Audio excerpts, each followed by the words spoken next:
দেখুন, আমরা আজকে সংবাদ সম্মেলন করেছিলাম। সেই সংবাদ সম্মেলনে আমরা উল্লেখ করেছিলাম আজকে আমাদের বিরুদ্ধে কী কী অভিযোগ এসেছিল, সেগুলোর যেই অবস্থান, এবং একই সাথে আমাদের যারা অন্যান্য দলগুলো রয়েছে অন্যান্য দলগুলোর বিরুদ্ধে কী অভিযোগ এসেছিল সেই জায়গা থেকে পাল্লা অধিকাংশই অবশ্যই তাদের দিকেই বেশি যাচ্ছে। আমরা সর্বোচ্চ চেষ্টা করছি। আমরা যে আমাদের আন্তরিকতা, নির্বাচন সুষ্ঠু করার ক্ষেত্রে আন্তরিক রয়েছিলাম, সেটার সবচেয়ে বড় প্রমাণ গতকাল রাতে যখন নির্বাচন কমিশনার অফিস, যে জায়গায় আসলে সবার অ্যাক্সেস থাকার কথা না, শুধুমাত্র নির্বাচন তারাই শুধুমাত্র সেখানে অ্যাক্সেস পাবেন, সেই জায়গায় যখন প্রাক্তন শিক্ষার্থীরা থাকেন, বিন্দুপন্থী শিক্ষকরা যেখানে থাকেন, সেই জায়গায় স্বচ্ছতার কত বড় প্রশ্নবিদ্ধ হয় সেটা গতকাল রাতে আমরা প্রশাসনকে কিন্তু অবগত করেছিলাম, এবং সকাল থেকে বলেছিলাম যে পোলিং এজেন্টগুলো যেন ভালোভাবে নিযুক্ত করা হয়, পোলিং এজেন্টগুলো যেন যথাযথভাবে কার্যক্রম করতে পারে। এবং নির্বাচন অনেকগুলো জটিলতা ছিল, ব্যালট পেপার অতিরিক্ত না রেখে ব্যালট পেপারগুলো যেন যতজন শিক্ষার্থী রয়েছে ততজন শিক্ষার্থীর জন্য রাখা হয়। আপনারা লক্ষ্য করে দেখেন, আমাদের প্রত্যেকটি দাবি অত্যন্ত যৌক্তিক। আমরা কোনোভাবে আমাদের গোজামিল রাখিনি, ফাঁক ফকর রাখিনি। আমরা চেয়েছি একটা সুষ্ঠু নির্বাচন হোক। আমরা বলি না আমরা জিততে চাই। শিক্ষার্থীরা যদি আমাদেরকে ভোট প্রদান করে, আমাদেরকে যদি রায় দেয়, সেটা নিয়ে আমরা জিতে যাবো। আমরা হারার জন্য প্রস্তুত আছি, কিন্তু আমরা কোনোভাবে অসহিংসতা কিংবা জোরপূর্বক নির্বাচনে জয়ের ব্যাপারে আমরা কখনোই কোনো ব্যাপার অ্যাপ্রোচ দিইনি। কিন্তু বরঞ্চ ওই পাশ থেকে দেখা গিয়েছে বিভিন্ন হলে আমাদেরকে জোরপূর্বক, আমাদেরকে টেনে এনে জুড়ে দেওয়ার মতো ঘটনা ঘটেছে।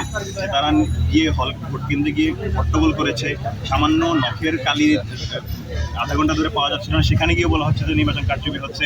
বাইরে সাংবাদিক যখন একজনকে লিফলেট কেন বিলি করছেন সেটা নিয়ে প্রশ্ন করছেন, তাকে বলা হচ্ছে তাকে শিবিরপন্থী সাংবাদিক। এইগুলো ঘটনাগুলো আসলে প্রতিমান করে যে তাদের আসলে এই জায়গায় স্বচ্ছতার যথেষ্ট ঘাটতি রয়েছিল। সেই জায়গায় উল্টা আমাদের দিকে প্রশ্নবিদ্ধ করা খুবই অবান্তর। আমরা মনে করছি আমরা আমাদের জায়গায় যথেষ্ট স্বচ্ছ থাকার চেষ্টা করেছিলাম।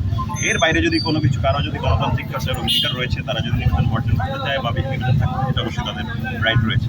ইভিএম মেশিনের ব্যাপারে কি বলছেন? ইভিএম মেশিন বলছে জামাত শিবির তাদের নিজেদের ভোট দ্বারা এসেছে এবং সেটির মাধ্যমে কারচুপি করার যথেষ্ট সম্ভাবনা আছে। এই ব্যাপারে দেখুন, আমি ইভিএম মেশিন নিয়ে একটা ব্যাপার আপনাদের কিন্তু বলেছি, সংবাদ সম্মেলনে বলেছি। ইভিএম মেশিনগুলি হলো soft PT technology for next technological firm থেকে। সেখানে যিনি সিইও রনি সাহেব, জামান রনি, উনি বরঞ্চ ছাত্র দলের সঙ্গে বা বিএনপি রাজনীতির সঙ্গে যুক্ত ছিলেন। যেমন ওনার ফেসবুক পোস্ট যতগুলো দেখা যায়, সবগুলোতে আসলে ওনার দেখা যায় যে রাজনৈতিক সংশ্লিষ্টতা আসলে বিএনপির সঙ্গে ছিল। তো আসলে এখানে তো কোনোভাবে জামাতের সংশ্লিষ্টতা নেই। দ্বিতীয়ত, কোনো একটা প্রতিষ্ঠান কোনো জামাতের কিংবা শিবিরের কিংবা বিএনপির, এটা তো আসলে মুখ্য ব্যাপার হওয়া উচিত নাই। ওই মেশিনটা যথাযথভাবে ফাংশন করছে কিনা, ওই মেশিনটার আসলে যথাযথ কোনো এরর রয়েছে কিনা, সেটা হওয়া উচিত মুখ্য ব্যাপার। আমরা আগেও বলেছি যে এই বিশ্ববিদ্যালয়ের যিনি উপাচার্য, তিনি তো জাতীয়তাবাদী শিক্ষক ফোরামের সভাপতি ছিলেন। তাহলে তো এই বিশ্ববিদ্যালয় আমরা বয়কট করতে পারি যে এই লজিক টেনে। সুতরাং এখানে কোনো লজিক্যালি জামাতের প্রতিষ্ঠান কিনা ইউনিভার্সিটি জরুরি না। প্রথমত, এটা জামাতের প্রতিষ্ঠান ছিল না, এটা বিএনপি পন্থী একজনের প্রতিষ্ঠান ছিল।